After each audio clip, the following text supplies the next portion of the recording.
이번 시간에는 소화와 영양소의 흡수에 대해 공부해 보도록 하자. 먼저 소화에 대해 알아본다면 소화라 함은 음식물 속에 크기가 큰 영양소를 크기가 작은 영양소로 분해하는 과정을 소화라고 한다. 그리고 소화의 필요성은 영양소를 세포로 흡수하여 이용하려면 영양소의 크기가 세포막을 통과할 수 있을 만큼 작아야 하기 때문이다. 그리고 소화가 일어날 때는 영양소 분해를 도와주는 물질, 즉 소화효소가 관여하게 된다. 소화효소는 소화작용이 빠르게 일어나도록 도와주는 역할을 한다. 그리고 각각의 소화효소는 특정 영양소만을 분해할 수 있고, 소화효소의 주성분은 단백질이며 이 소화효소는 체온 범위에서 가장 활발하게 작용한다. 소화의 필요성과 소화 효소에 대한 내용을 잘 기억하고 다음으로 넘어가자. 이어서 소화가 일어나야 하는 이유를 실험을 통해 확인해 보도록 하자. 두 개의 셀로판 주머니 안에 녹말 용액과 포도당 용액을 넣고 물이 들어있는 비크에 각각 담근 후 10분이 지난 후 비크에 물을 드러내어 시험관 A와 B에 담고 시약을 첨가한 후 색깔 변화를 관찰해 보도록 하자. 이때 셀로판 주머니는 우리 몸의 세포막의 비유가 된다. 셀로판 종이와 세포막은 반투막으로 작은 구멍이 있어 알갱이가 큰 물질은 통과를 하지 못하고 크기가 작은 물질은 통과를 할 수 있다. 그래서 녹말은 셀로판 주머니를 통과하지 못하게 되고 포도당은 알갱이가 작아 셀로판 주머니를 통과하여 비크의 물로 빠져나올 수 있게 된다.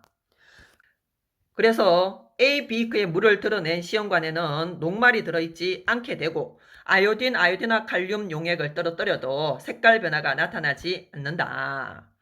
거기에 반해 B, B크의 물을 드러낸 시험관에는 포도당이 들어있게 되고 베네딕트 용액을 가한 다음 가열을 해주면 황적색으로 색깔 변화가 나타나게 된다. 이 실험을 통해 녹말은 셀로판 막을 통과하지 못하고 포도당은 셀로판 막을 통과할 수 있다는 사실을 알 수 있다. 영양소를 흡수하기 위해서는 크기가 큰 영양소를 소화를 통해 크기가 작은 영양소로 분해를 하여야 세포막을 통해 우리 몸으로 흡수가 가능하다는 사실을 알 수 있다. 이어서 우리 몸에서 영양소의 소화와 흡수를 담당하고 있는 소화계에 대해서 알아보도록 하자. 소화계라 함은 음식물이 직접 지나가는 소화관뿐만 아니라 간, 설계, 이자 등으로 이루어져 있다.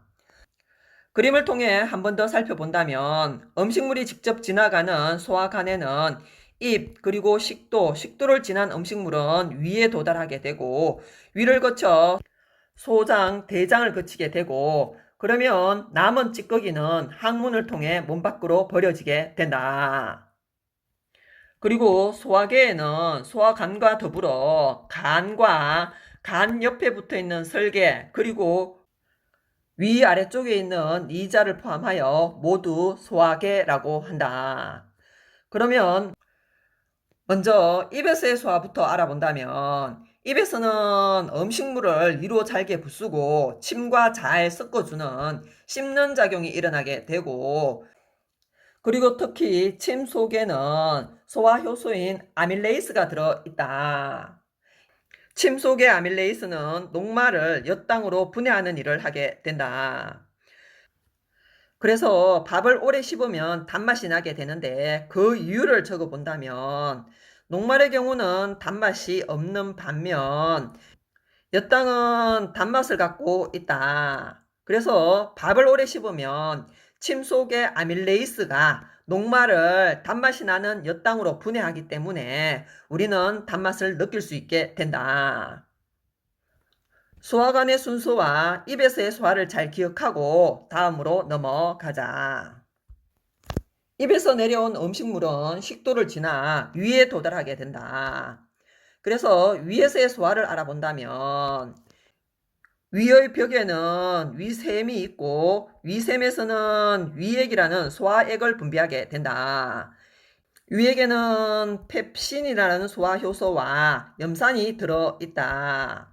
이때 위액 속에 들어있는 강한 산성을 띠는 염산의 경우는 펩신의 작용을 도와주고, 그리고 음식물에 섞여 있는 세균을 제거하는 살균 작용을 한다. 그리고 위액 속의 펩신은 염산의 도움을 받아 단백질을 분해하는 작용을 하게 된다. 이어서 소장에서의 소화를 알아본다면, 소장에서는 녹말, 단백질, 지방이 최종 산물로 분해되고 그리고 흡수가 된다. 먼저 소장에서 작용하는 소화액에 대해 알아본다면 이자액이 있다. 이자액은 이자에서 생성되어 소장으로 분비된다. 이 이자액에는 3대 영양소의 소화 효소가 모두 들어있는데, 탄수화물의 소화 효소인 아밀레이스가 있고 단백질 소화 효소인 트립신이 있으며 지방의 소화 효소인 라이페이스까지 해서 3대 영양소의 소화 효소를 모두 갖고 있다. 그리고 설계즙에 대해 알아본다면, 설계즙은 간에서 생성되어 설계에 저장이 되어 있다가 소장으로 분비가 된다. 이 설계즙에는 소화효소는 없고 설계즙은 단지 지방의 소화를 도와준다. 그리고 소장에는 장샘이라는 소화샘이 있고 거기에서 장액이라는 소화액을 분비한다. 장액 속에는 탄수화물과 단백질의 소화효소가 들어있고 이 장액에 의해서 탄수화물과 단백질이 최종 소화된다는 사실을 기억하고 뒤로 넘어가서 소화에 대해 전체적으로 정리를 한번 해보도록 하자. 이어서 전체 소화 과정을 정리를 해본다면, 먼저 탄수화물의 경우는 엿당을 거쳐 최종 소화가 되면 포도당이 생성된다.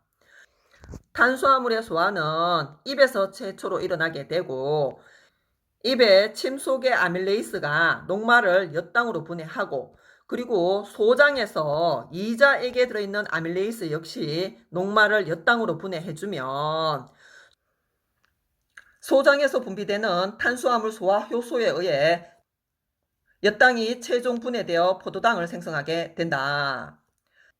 그리고 단백질 소화에 대해 알아본다면, 단백질은 위에서 분비하는 위액에 들어있는 펩신에 의해 최초 소화가 진행되고, 그리고 소장에서 이자액에 들어있는 트립신에 의해 분해가 되며 최종적으로 소장에서 분비하는 장액 속의 단백질 소화 효소에 의해서 아미노산으로 분해가 된다. 그리고 지방의 소화를 살펴본다면, 지방은 소장에서 최초로 소화가 시작되고 소장에서 설계즙에 의해 큰 덩어리의 지방이 작은 알갱이로 분해가 되면 이자액 속에 포함되어 있는 라이페이스라는 소화 효소에 의해 지방이 지방산과 모노글리세리드로 분해가 된다. 입에서는 탄수화물의 소화가 시작이 되고 위에서는 단백질의 소화가 시작이 되며, 그리고 소장에서는 탄수화물, 단백질, 지방 3대 영양소의 소화가 모두 일어난다는 사실을 기억하고, 그리고 최종 소화산물의 흡수에 대해 알아보도록 하자. 이어서 영양소의 흡수에 대해서 알아본다면, 영양소의 흡수는 소장 융털에서 일어난다. 소장 융털의 경우는 영양소와 닿는 표면적이 매우 넓어서 영양소를 효율적으로 흡수할 수 있다. 그리고 수용성 영양소인 포도당과 아미노산, 그리고 무기염류, 바이타민 B와 C의 경우는 소장 융털의 모세혈관으로 흡수가 되는 반면, 지용성 영양소인 지방산과 모노글리세리드, 그리고 지용성 바이타민 A, D, E의 경우는 소장 융털의 암죽관을 통해서 흡수가 된다. 그리고 모세혈관으로 흡수된 수용성 영양소는 간을 거쳐 심장으로 이동하고, 암죽관으로 흡수된 지용성 영양소는 간을 거치지 않고 심장으로 이동하여, 그리고 심장에서 온몸으로 영양소를 공급하여 필요한 곳에 사용하게 된다. 이렇게 최종 소화된 영양소는 소장에서 흡수가 되고 남은 찌꺼기는 대장으로 이동하게 된다. 대장에서는 소화액이 분비가 되지 않아 소화작용은 거의 일어나지 않고 주로 물이 흡수된다. 이렇게 물이 흡수되고 남은 물질은 대변이 되어 항문을 통해 문 밖으로 빠져나가게 된다. 그림을 통해 한 번 더 살펴본다면 소장벽에는 많은 주름이 잡혀 있고 주름 표면에는 융털이라는 돌기가 있다. 이 융털의 내부를 살펴보면 모세혈관이 퍼져 있고 가운데 암죽관이 자리 잡고 있다. 융털의 모세혈관을 통해서는 수용성 영양소가 흡수가 되고 암죽관을 통해서는 지용성 영양소가 흡수된다는 사실을 기억하고 다음으로 넘어가자. 이어서 침의 소화작용에 대해 알아보도록 하자. 침 속에는 아밀레이스라는 소화효소가 들어있어서 녹말을 엿당과 같은 당분으로 분해할 수 있다고 얘기를 했다. 이때 침 속의 아밀레이스는 소화효소로 체온 범위에서 가장 활발하게 작용을 할 수 있다. 그래서 A, B, C, D 4개의 시험관 중 녹말이 엿당으로 분해될 수 있는 시험관은 C가 된다. A의 경우는 녹말만 넣고 침을 넣지 않았으므로 녹말이 당분으로 분해될 수 없으며 B의 경우는 온도가 너무 낮고 D의 경우는 온도가 너무 높아 침 속에 아밀레이스가 활동할 수 없다. 그래서 A와 B와 D의 경우는 녹말이 남아있게 되고 거기에 반해 C의 경우는 침 속의 아밀레이스에 의해 녹말이 분해되어 당분이 생성되게 된다.